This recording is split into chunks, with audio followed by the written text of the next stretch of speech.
창세기 1장 26절에서 27절까지의 말씀입니다. 창세기 1장 26절에서 27절, 우리가 두 말씀이기 때문에 우리가 다 함께 오늘 말씀을 읽도록 하겠습니다.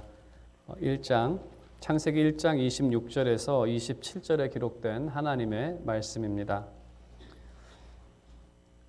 하나님이 이르시되, 함께 읽겠습니다. 우리의 형상을 따라 우리의 모양대로 우리가 사람을 만들고 그들로 바다의 물고기와 하늘의 새와 가축과 온 땅과 땅에 기는 모든 것을 다스리게 하자 하시고, 하나님이 자기 형상 곧 하나님의 형상대로 사람을 창조하시되 남자와 여자를 창조하시고. 아멘. 네, 오늘은 하나님의 형상으로 지음받은 사람이라는 제목으로 하나님의 말씀 증거하도록 하겠습니다. 우리가 보통 누구의 형상이라고 한다면 먼저 그림을 생각하게 됩니다. 사람의 형상을 따라 그린 초상화가 있다고 생각을 해보면 그 초상화는 그 단순한 그림이 아닙니다. 누구의 형상을 따라 만든 그러한 그림이기 때문에 그 초상화를 훼손하는 행위는 그 사람에 대한 모독 행위로 간주가 됩니다. 그 형상을 가진 그림과 그 사람과의 어떠한 그 연결성이 있다는 거죠. 국가를 상징하는 그 국기도, 그것이 어떤 미국이라고 한다면 미국을 상징하는 것으로서 우리가 국기를 생각할 수가 있는데, 그 국기는 50개 줄을 상징하는 50개의 별들이 그렇게 그려져 있는 그러한 국기입니다. 이 국기도 훼손을 하게 되면 그것은 국가에 대한 모독 행위로 그렇게 간주가 돼서 처벌을 받습니다. 한국과 같은 경우에 태극기를 함부로 태웠다가 최고 징역 10년까지도 살 수 있을 만한 그러한 심각한 범죄로 간주합니다. 분명히 이러한 상징적 대표와 이 실체 사이에는 밀접하게 연관이 되어 있다는, 그것이 단순한 그러한 국기가 아니고 단순한 그러한 그림이 아니라 그것을 상징하는 그 실체와 어떠한 연결이 되어 있다는 것을 우리가 알 수 있습니다.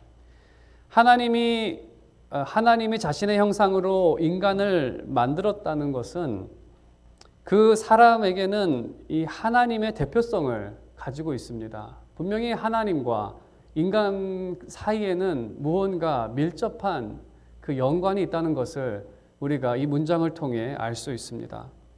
그래서 사람이 그 하나님의 형상으로 지음을 받았기 때문에, 하나님을 대표하기 때문에 이에 따르는 존귀와 위엄이 있습니다.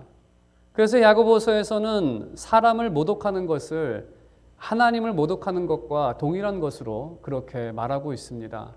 그러면서 하나님을 축복하는 너의 입술로 어떻게 하나님의 형상으로 지음받은 사람을 욕할 수 있느냐, 다른 말로 하면 어떻게 하나님을 욕할 수 있느냐라는 말입니다.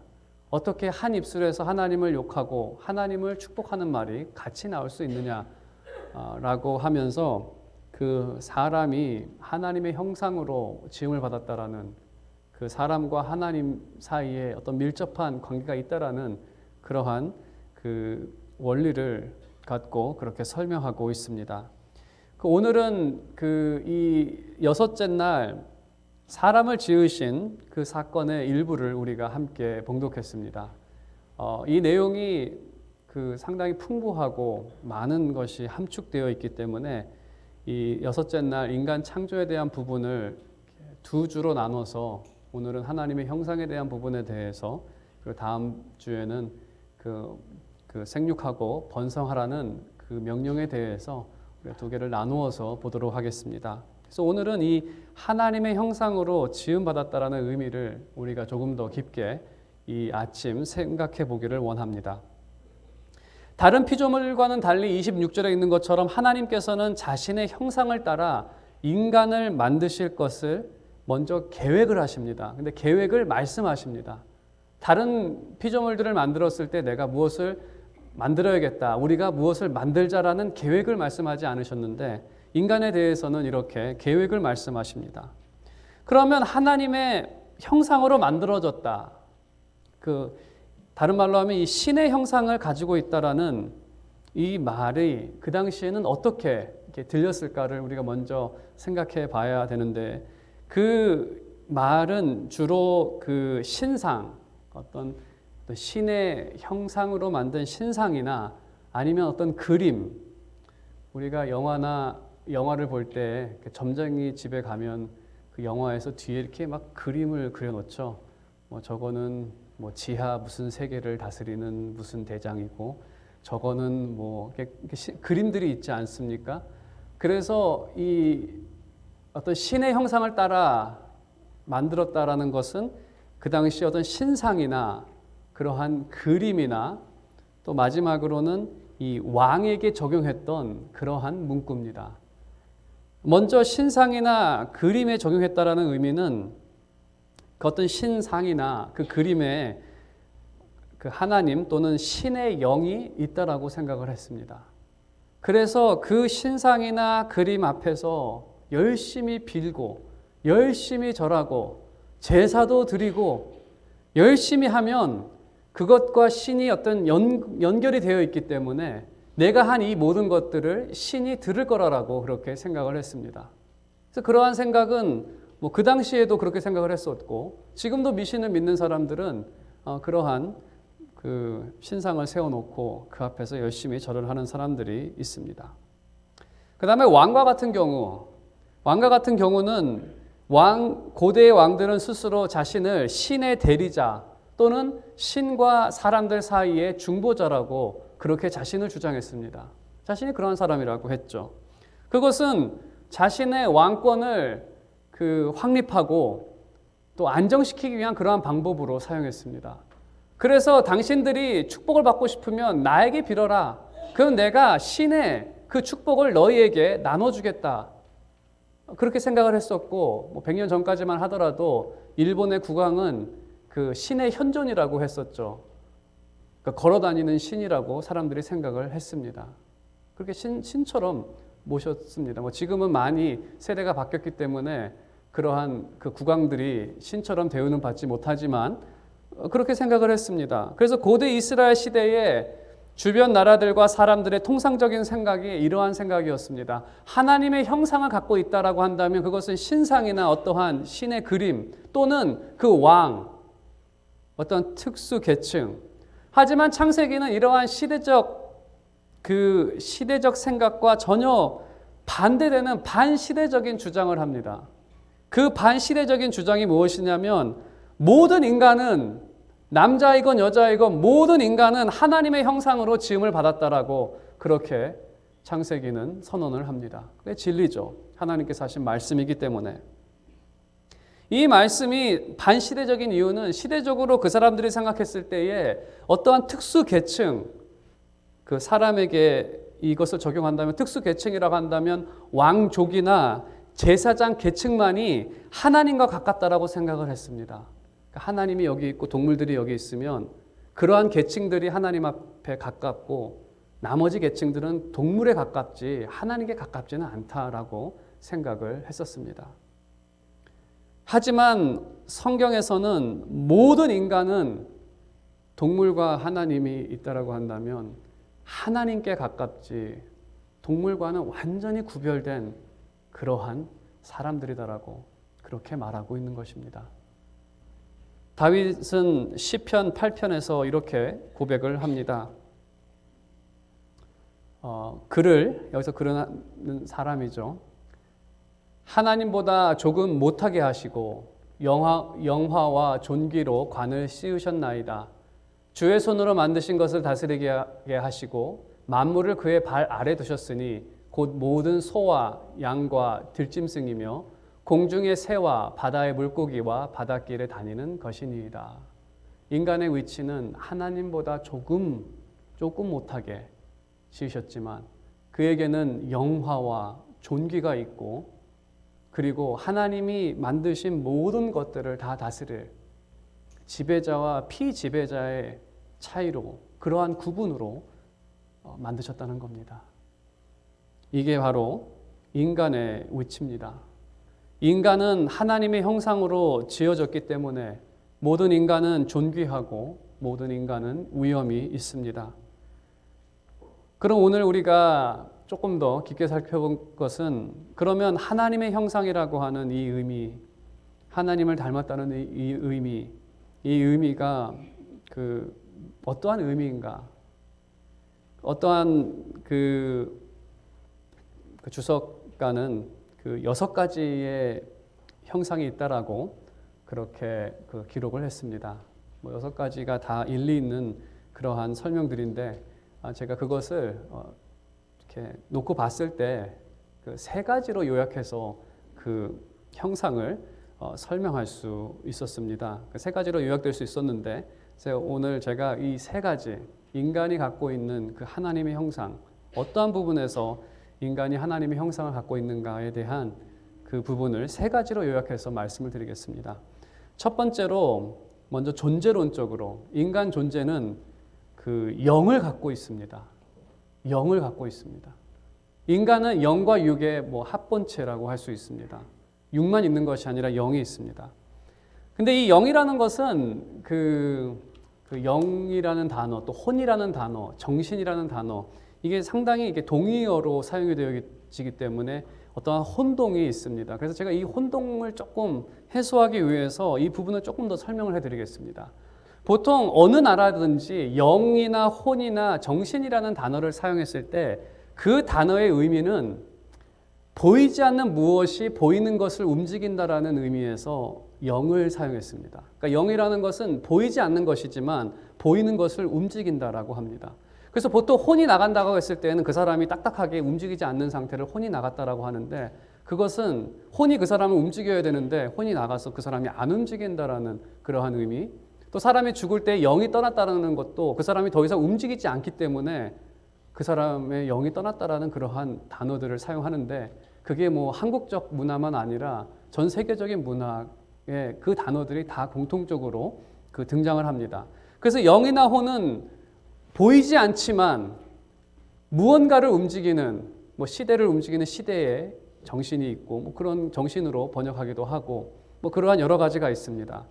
근데 이것을 우리가 이 개념을 엄밀히 살펴보면 그 2가지의 영이나 혼이 존재하는 것을 우리가 발견합니다. 그래서 제가 혼동을 조금 해소하기 위해서 하나는 혼이라고 제가 칭하고 하나는 영이라고 부르겠습니다.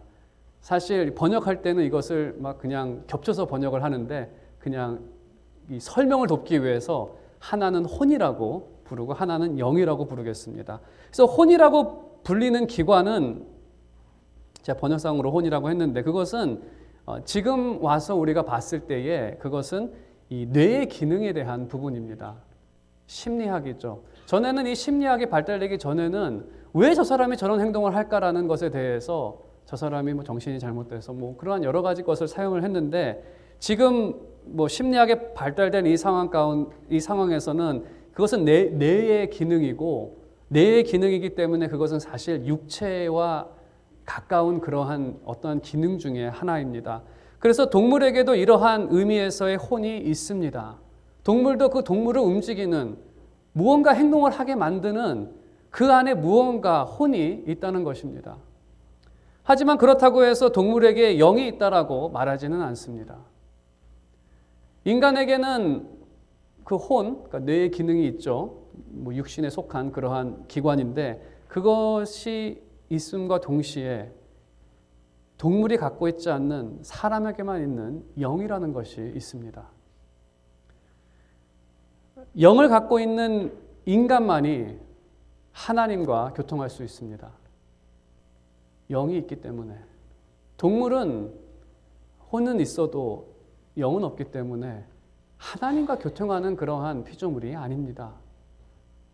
하나님께서는 우리에게 하나님의 형상을 주신 이유, 존재론적으로 영을 주신 것, 하나님의 어떤 그 영을 우리에게 또 부어주셨는데 그것은 하나님과 어떤 교통할 수 있는 그러한 관계 가운데에서 우리를 지으신 것이죠. 하지만 죄 아래에 있는 인간은 영이 죽은 상태입니다. 그래서 하나님과 아무런 교통이 없습니다. 하지만 그리스도 안에서 회복된 우리는 우리의 영이 다시 살아났고 그 그리스도 안에서 우리는 하나님과 다시 교통할 수 있는, 그래서 첫 번째의 존재론적인 것이 좀 개념들을 말씀드려야 되기 때문에 가장 힘든 설명이었는데요. 존재론적으로 동물과 다르고 하나님과 가까운 이유는 우리에게 영이 있기 때문에 그렇습니다. 두 번째부터는 좀 설명이 더 쉬워지는데요. 그 두 번째는 하나님의 형상을 가졌다는 것은 우리의 역할론적인 측면에서 우리가 하나님을 닮았다는 것입니다. 우리의 역할이 하나님을 닮아 있다는 것입니다. 우리는 신실한 대리인으로서 하나님처럼 세상을 다스리는 그러한 사람들입니다. 당연히 영역은 다릅니다. 하나님께서 다스리시는 영역은 모든 영역, 그것이 보이는 세계이든 안 보이는 세계이든 심지어 시간까지도 하나님의 주관 가운데에서 시간도 다스려지는 또 모든 공간. 하지만 인간이 다스리는 그 영역은 우리 눈에 보이는 그 세상이 우리 영역의 어떤 한계, 제한이라고 할 수 있습니다. 하지만 그 공간 안에서, 우리에게 주어진 시 공간 안에서 인간은 가장 높은 위치에서 많은 피조물들을 다스리는 그러한 위치에 있다는 것입니다. 역할론적인 측면에서 인간은 하나님의 형상을 담고 있습니다. 인간은 하나님의 신실한 대리인으로 하나님을 또 세상 가운데에서 나타나도록 지음을 받았습니다. 이것을 가장 제가 설명하기 위해서 잘 안 쓰는 한자 단어를 하나를 뽑았는데, 제가 한자 단어를 사용할 때마다 인터넷을 막 설치해보고 이게 정확한 의미인지 늘 확인을 해보는데, 여러분이 잘 아시는 단어 중에 복심이라는 단어가 있습니다. 그러니까 복심이라고 한다면, 나의 복심이라고 한다면 정말 내 생각을 너무나 잘 알고 있어서 내가 원하는 대로 일을 처리해주는, 그러니까 정말 나를 대표할 수 있는 그 사람. 복심이라는 단어는 복이 배고 심이 마음이라서 나의 배와 나의 마음이라는 한자 단어더라고요. 그러니까 나의 어떤 또 다른 나, 정말 나의 마음에 있는 그것을 그대로 해줄 수 있는 사람. 굳이 내가 설명을 안 해도 이 사람은 저기에 보내면 스스로 알아서 본인이 뭘 할 줄 아는 그러한 나의 복심. 그래서 참 복심이 있는 게 너무나 좋죠. 특히 이 사장님들은 자신의 복심이 있는다는 게, 왜냐하면 사장님 마음에 들게 일하는 사람을 찾기가 얼마나 힘듭니까?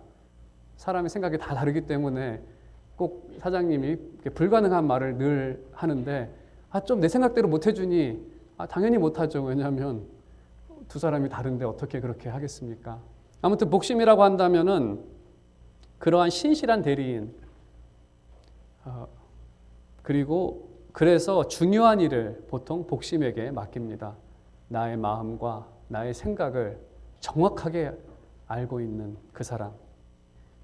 하나님의 형상이라는 것이 이러한 의미도 포함되어졌다는 것입니다. 하나님 마음에 합한 자, 내가 이것을 맡겨도 정확하게 나의 뜻을 알아서 그대로 행할 수 있는 자. 하나님께서 인간을 자신의 형상으로 지었을 때에 인간은 하나님께서 다스리시는 모습으로, 그 성품으로 이 세상을 다스릴 수 있는 그러한 인간들이었습니다. 그러면 그 모습이 어떠한 모습인가? 예수님을 통해서 그 모습이 완전하게 우리에게 나타나는데, 예수님께서는 마가복음 9장 35절에 첫째가 되고자 한다면, 으뜸이 되고자 한다면, 최고가 되고자 한다면, 왕이 되고자 한다면 이라고도 할 수 있겠죠.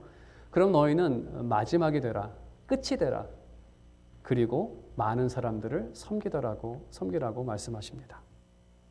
이러한 기준에서 봤을 때 예수 그리스도는 참된 왕이십니다. 왜냐하면 예수 그리스도께서는 가장 낮은 곳에 가셨고, 그는 그 낮은 곳에서 많은 사람들을 섬기신 분이십니다.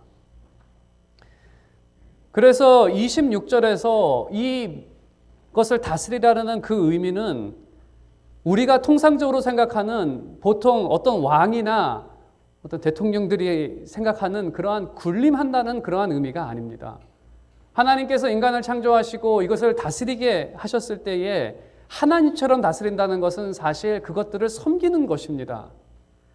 하나님 아버지께서 이 세상을 가꾸시고 꽃들을 아름답게 하시고 새들을 먹이시고 모든 것을 먹이시는 것처럼 인간도 이러한 것을 아름답게 가꾸고 이러한 것들을 먹이고 그 하나님께서 보이신 그러한 모습으로 나타나기를 원하셨고 또 그렇게 할 수 있도록 인간을 하나님의 형상으로 지으신 것이죠.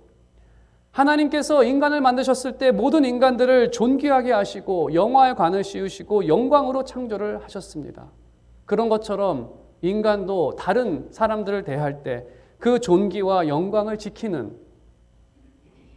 그 존엄함, 지키는 그래서 하나님의 형상으로 지음을 받았다는 것은 그러한 역할적인 면에서 하나님을 닮았다는 것입니다.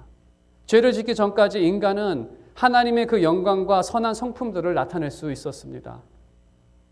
죄 아래 세상은 어떻게 됐습니까?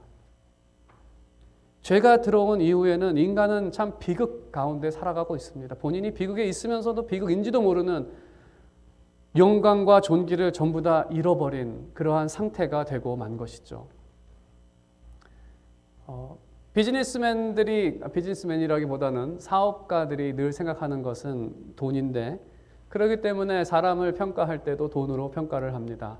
내가 저 일하는 사람에게 만약 100불을 준다면 저 사람이 그날 나를 위해서 120불을 만들어내야 저 사람은 나에게 가치가 있는 사람입니다. 120불을 만들어낸다면 그 사람은 나에게 100불의 가치가 있는 그러한 사람이 되고 마는.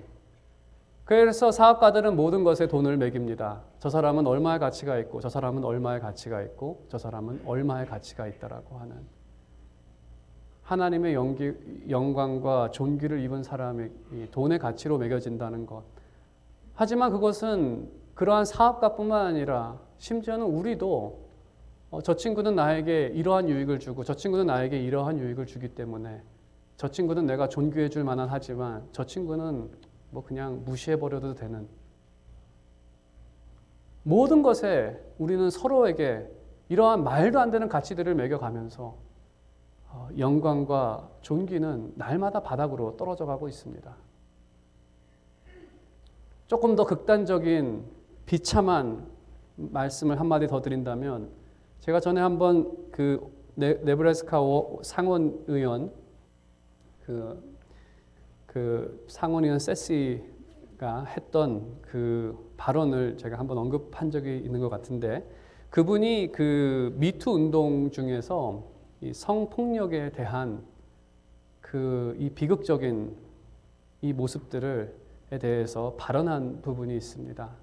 그분이 어떠한 그 성폭력 피해를 당한 여성분의 그 책을 인용하면서 이것에 대해서 소개를 했는데 그 성폭력을 당한 여성이 썼던 그 글 중에 정말 마음 아픈 부분이 내가 결국에는 그 사람에게 그 사람의 배고픔, 그러니까 성욕을 채우기 위한 고기 덩어리밖에는 되지 않았다는 자기 자신이 너무나 비참했다라는 그 글을 그가 썼습니다. 이 상원의원이 했던 얘기를 좀 풀어서 말씀을 드리면 상원의원은 그 사람은 아주 신실한 크리스찬입니다. 그래서 이 하나님의 형상에 대해서 언급을 하면서 하나님의 형상으로 지음받은 우리의 딸들 중 우리의 딸들을 하나님의 형상으로 지음받아 존귀와 영광을 받아야 될 우리 딸들 중 누군가의 배고픔을 채우는 고깃덩어리 취급을 당한 일은 너무나 비극적인 현실이라고. 너무나 비극적인 현실 아닙니까? 하나님께서 영광과 존귀로 인간을 창조하셨는데 그 하나님의 형상을 닮은 그 인간이 하나님께 가까워야 하는 인간이 누군가의 배고픔을 채우는 그런 고깃덩어리밖에 되지 않았다는 거. 그 가해자도 정말 동물이나 하는 그러한 짓, 자신의 무언가를 채우기 위해서 남을 해치는 그 동물 세계에서나 보는 그러한 일이죠. 가해자 본인도 동물 수준밖에는 되지 못했고 또 그 피해자도 동물 취급밖에는 당하지 않는 인간의 영광과 존귀 그 위험은 정말 어디서도 찾을 수 없는 이것이 바로 죄 아래 살아가는 이 세상의 비극적인 모습입니다. 하나님은 세상을 그렇게 창조하지 않으셨습니다. 하나님은 우리를 창조하셨을 때 자신의 형상으로 이 세상을 창조하셨습니다. 그리고 그들에게 이러한 거룩한 역할을 주셨습니다. 그래서 하나님께서 그리스도를 이 땅 가운데 보내신 목적은 구원받은 자들에게 주시는 새로운 삶이죠. 새로운 세상을 만드시기 원하셨고, 그 새로운 세상은 창조의 회복이라고도 우리가 부를 수 있고, 또 우리는 하나님의 나라의 비전, 꿈이라고 부를 수 있습니다. 하나님의 구원받은 그 사람들이 그 하나님의 나라에 정말 하나님처럼 다스리는, 섬기는 그러한 모습으로 하나님께서는 지금도 그 나라에서 왕노릇 하나님처럼 서로 섬기기를 원하십니다. 그것이 우리가 가진 비전이고 또 장차 우리 천국에서 우리가 누리게 될 그러한 모습이죠. 영광의 모습, 그러한 모습으로 우리가 나타날 것입니다. 그 다음에 이제 세 번째, 하나님의 형상을 닮았다는 것은 이제 관계적인 의미에서 우리가 하나님을 닮았다는 것입니다. 관계적이라는 것은 우리가 하나님의 형상을 나타낼 때 개인도 나타내지만 관계적인 그러한 이 관계들 가운데에서 다양성과 하나됨을 통해 우리는 하나님의 형상을 나타냅니다. 하나님께서 그 인간을 창조하셨을 때 그 27절에 있는 것처럼 마지막에 남자와 여자를 창조하시고 남자와 여자를 만드셨다라고 되어 있습니다. 그 이전에 창조했던 그 동물들이나 이러한 것들을 쭉 보면서 비교를 한다면 다른 모든 생물들은 종류대로 다양하게 만드셨다라고 그렇게 기록하고 있습니다. 종류별로 다양하게 만드셨다. 하지만 인간은 이것과 대조적으로 남자와 여자를 만드셨다. 이 주장도 상당히 이 시대에는 반시대적인 그러한 주장입니다. 요즘 시대에는 성별이 남자와 여자만 있는 게 아니라 세 번째 성별이 있고 네 번째가 있고, 제가 한 10년 전에는 16개의 성별이 있다라고 얘기한 주장이 있었는데, 제가 엊그저께 최근에 인터넷을 봤더니 32개의 성별이 있다고 합니다. 제가 32개가 어떻게 32개가 됐는지 참 그 차트를 쭉 봤는데 상당히 많더라고요. 사람들이 이 창조해낸, 사람들이 창조해낸 거죠. 근데 하나님이 창조한 27절의 말씀처럼 하나님은, 우리가 동물과 다른 게 동물은 정말 다양하게 종류별로 만드셨는데 인간은 하나님께서 남자와 여자를 창조하시고 이렇게 말씀을 하십니다. 그게 진리죠. 그러면 이제 시대적인 이야기보다 이 말씀에 나오는 이 의미를 우리가 함께 생각해 보겠습니다. 남자와 여자라는 것은 완전히 반대되는 성향의 두 사람을 만드셨습니다. 정말 섞이기 힘든, 하지만 둘이 합치면 그 어느 것보다도 그 연합이 강하고 하나됨이 가장 강한, 전혀 반대지만 그 완전히 하나를 이루는 그러한 신비한 남자와 여자의 관계이죠. 남자와 여자의 성향이 다르다는 것은 베스트셀러 화성에서 온 남자, 금성에서 온 여자에서도 그렇게 다르다는 것을 말하고 있습니다. 한국에서는 하나를 더 추가해서 목성에서 온 시어머니를 추가를 하더라고요. 그 한국에서는 참 그 위트가 많은 것 같습니다. 하지만 포인트는 그겁니다. 누구든지 그것이 남자와 여자의 양극에 있는 그러한 사람이 있는데, 남자이건 여자이건 하나님의 형상을 나타낼 수 있다라는 그러한 의미로도 들리긴 하지만, 무엇보다도 그들의 하나됨을 통해서 하나님의 형상이 더 뚜렷하게 나타난다는 것입니다. 먼저 하나님께서 자신을 우리에게 나타내셨을 때, 우리에게 계시하셨을 때 하나님께서는 자신을 삼위일체의 하나님으로 우리에게 계시하셨습니다. 삼위일체 하나님의 그 관계, 성부 하나님과 성자 하나님의 관계, 또 성령 하나님의 그 관계들을 성경을 통해서 보면 각 위는 서로에게 존중하고 서로를 순종하고 서로를 사랑하고 서로를 섬깁니다. 하지만 그 셋은 동일한 성품과 동일한 능력을 가지고 계십니다.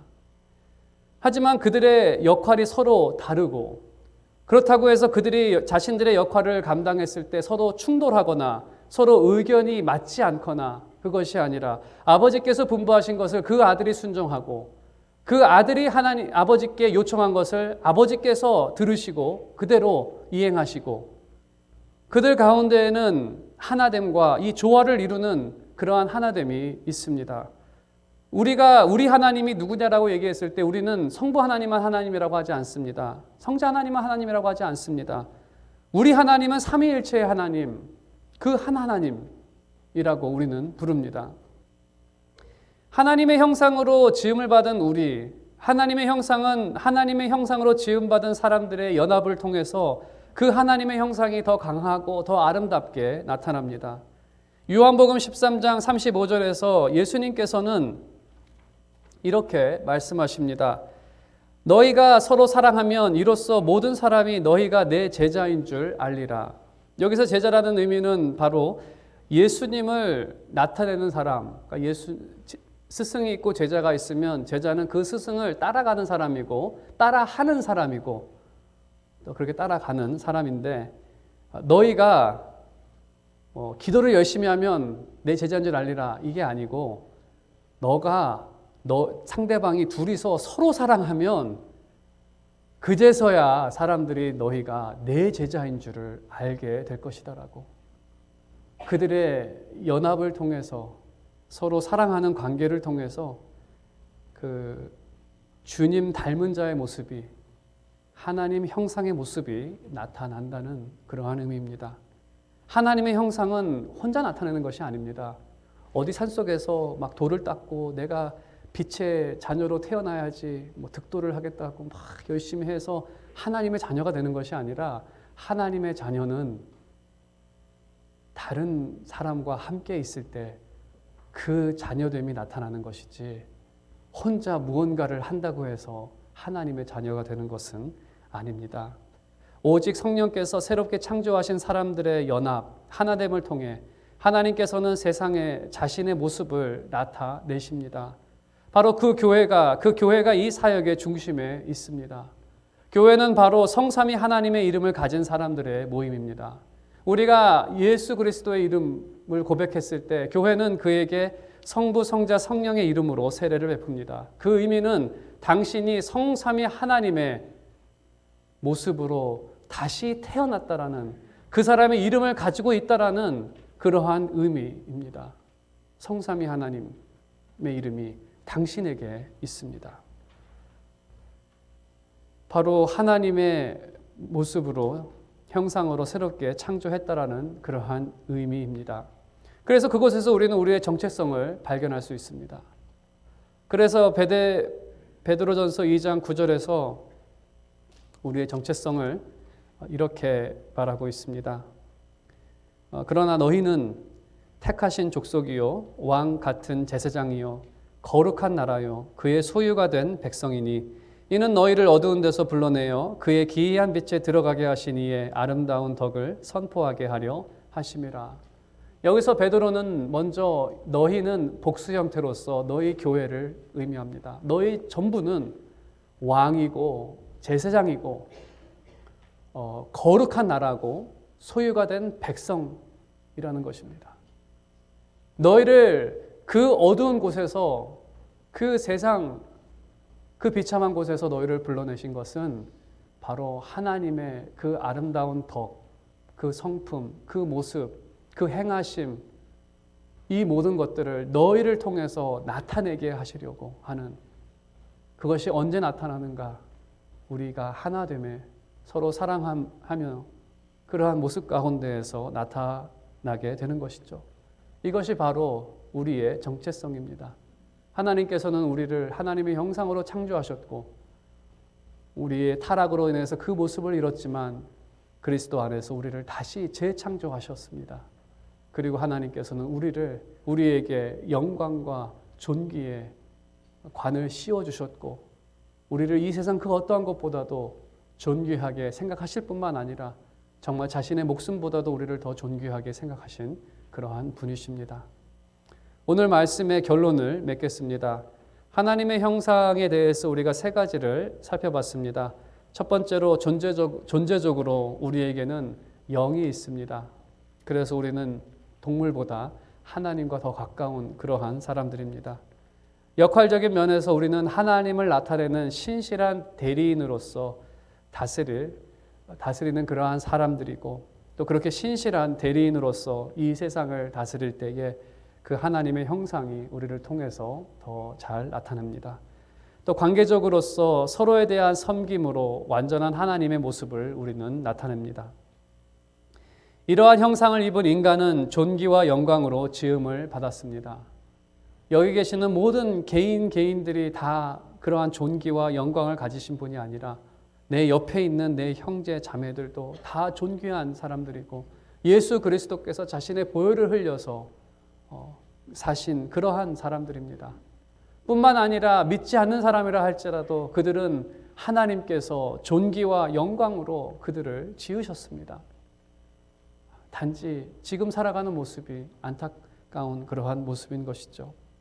진정으로 바라는 것은 이 사실들을 기억하며 여러분께서 이 세상 가운데 세상을 섬기고 또 아름다운 공동체를 세워가는 그러한 여러분 모두가 되시기를 주님의 이름으로 축원드립니다.